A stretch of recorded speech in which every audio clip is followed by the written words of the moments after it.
nabubuhay. Ipinagdiriwang natin ngayon ang linggo ng banal na awa. Ang Panginoong muling nabuhay ay nagdudulot sa atin ng kapayapaan at awa. Itinatampok ng mga pagbasa ang hindi kapani-paniwalang pagmamahal at awa ni Jesus sa sangkatauhan.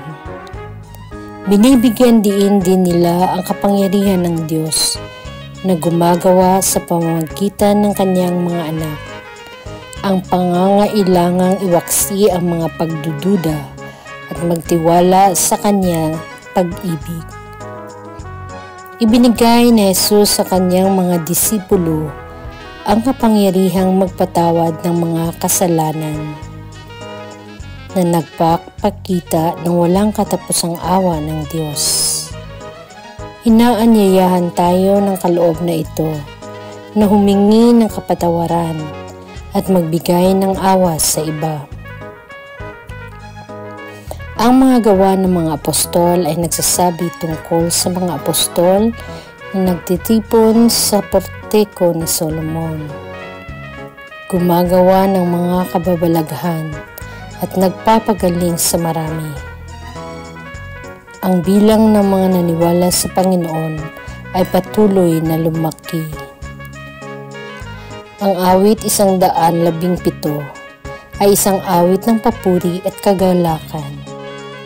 Ito ay nagpapasalamat sa Panginoon dahil siya ay mabuti, sapagkat ang kanyang pag-ibig ay walang katapusan.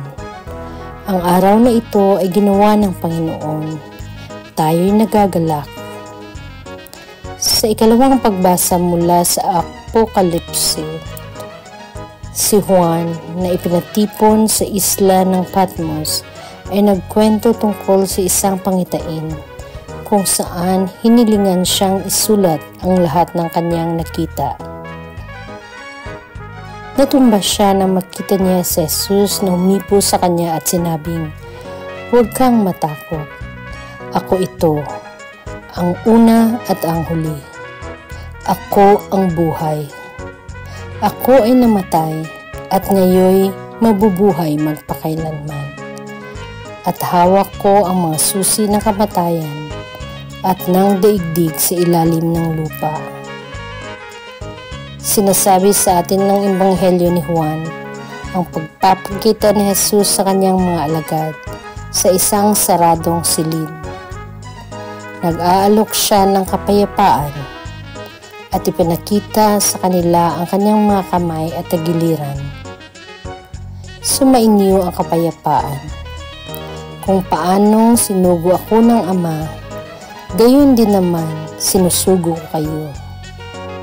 Pagkatapos ay binibigyan niya sila ng kapangyarihan ng banal na Espiritu at ng otoridad na magpatawad ng mga kasalanan.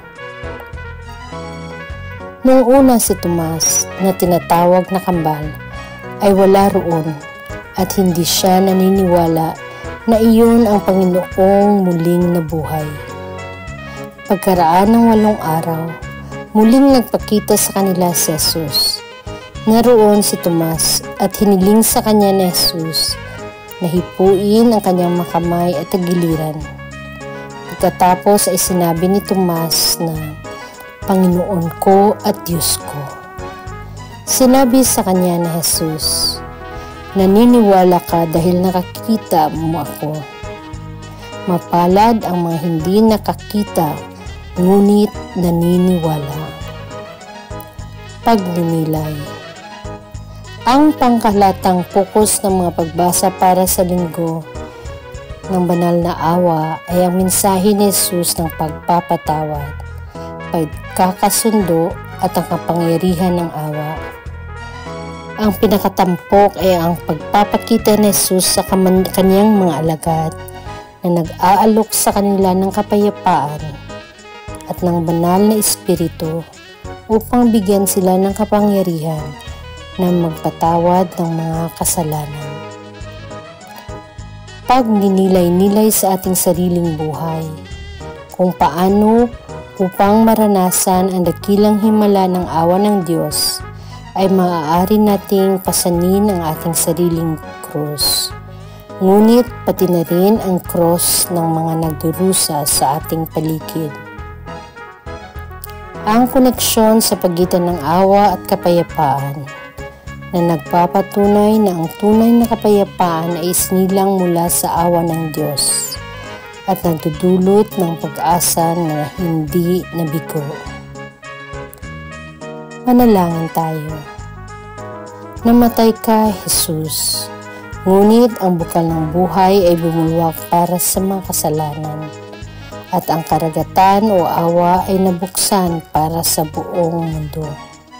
Bukal ng buhay, hindi maaarok na banal na awa, balutin ang buong mundo at alisan ng laman ang iyong sarili sa amin.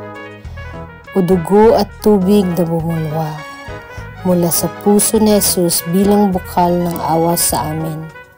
Ako ay nagtitiwala sa iyo.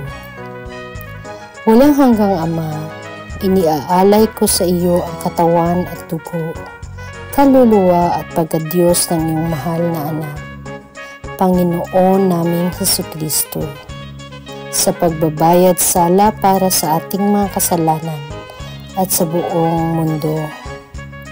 Ipagdasal natin na ang paggamit ng mga bagong teknolohiya hindi mapapalitan ang relasyon ng tao. Igagalang ang dignidad ng tao at tutulungan tayong harapin ang mga krisis sa ating panahon. Ipagdasal natin ngayon si Pope Francis, ang kanyang kaluluwa sa langit. Amen.